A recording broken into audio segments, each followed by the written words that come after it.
My name's Major Evan Paris, the physical strength lead for Big Red 1 Year of the Family. We're here talking about everyone's favorite exercise, the bench press. I'm joined by... Hello, my name is Jimmy Lavin. I'm one of the strength coaches for the division at Fort Riley. And we're going to be talking about the bench press. With me, I have...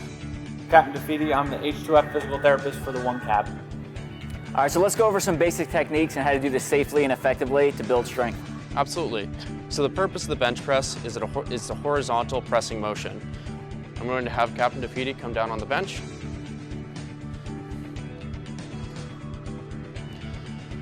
Before we get started, for myself, being a spotter, it's either important to have a spotter or have the spotter arms here while doing the bench press.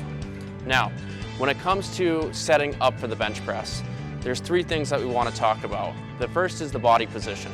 There's 4 points of contact that we want for the body position. The first is going to be the shoulder blades. You want to pinch your shoulder blades together on the bench.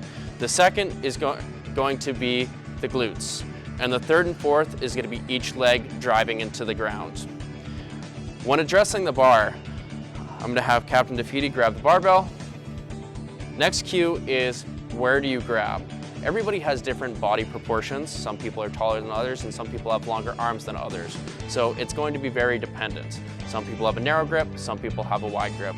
Primarily, you want to make sure that you stay away from ultra wide just due to shoulder health. Now, when lifting the bar up, before we get started, when going down, it is really important that you do keep your elbows tucked in. One of the cues that we talk about is thinking about breaking the bar. So I'm going to lift this bar with Captain Defeaty. He's going to think about breaking the bar, coming down right to his pec line, and driving straight back up. Coming down, and driving straight back up. Again, elbows are coming in nice and close, and driving straight back up. And let's re-rack. Before every single rep, Captain Defeaty took a deep breath and made sure that his whole core was tight, his feet were driving against the ground, his glutes were engaged against the bench, as well as his shoulder blades. Now, when it comes to the bench press, making sure that you do take that deep breath is very, very important. Deep breath and brace, squeeze, go down, drive up. Take a deep breath, brace, squeeze, come down, drive up. And that is the bench press. Let's talk about some accessories. Should we be wearing a weight belt or any wrist wraps while doing the bench press motion? Absolutely, that's a great question.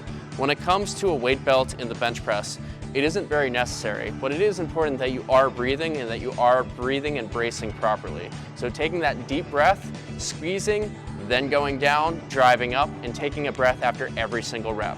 When it comes to wrist wraps, it's all about preference. Some people prefer to have wrist wraps, but the big thing what I would say about wrist wraps is make sure, regardless if you have them or you don't have them, that you have proper hand position on the barbell. So when it comes to proper hand position, I'm going to have Captain Defeaty grab the barbell. You're going to have a full grip with your thumb fully over the bar at all times. The second thing is you're going to have a neutral wrist. So you don't want it like this and you don't want it like this. Have a neutral grip, fully squeezing the bar with that full grip. And you mentioned the importance of the points of contact to kind of have that stable position.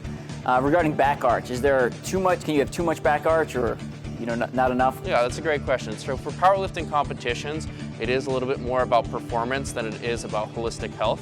So having that arch will limit range of motion. Now, if you are doing bench press for a health purpose, it's going to naturally have a back arch when you pinch your shoulder blades together. You do not want to have an excessive back arch, and the other thing is making sure that you have those 4 points of contact. If you have the 4 points of contact and you're pinching your shoulder blades together, your arch is going to be in the natural spot where it wants to be. Now I know rep range for bench press is going to vary by goal, so what rep range should I be looking at for just impressing people in the gym versus maybe preparing for the ACFT? Absolutely. When it comes to the ACFT, the bench press is going to help resemble the push-ups. Now, that being said, when it comes to the push-ups, you are going for a high repetition. When it comes to the bench press, I would recommend anywhere between 5 and 8 reps. You don't want to go too heavy, and also when it comes to impressing people, make sure that whatever you're doing, that you are doing it safely. That you know that you can do the weight, as well as that you have a spotter, and you have these safety pins right here, just in case you do fail. Any final thoughts on the bench press? Couple of key takeaways, couple key pointers here? Absolutely. So the key pointers, again, making sure that you're staying nice and tight, you take that deep breath, making sure that you have that neutral grip with your elbows coming down instead of going out to the side, and keeping all 4 points of contact on either the bench or the floor at all times. That's it for the bench press. Make sure you're following First ID social media pages for more great content like this and for upcoming events for the Big Red 1 Year of the Family.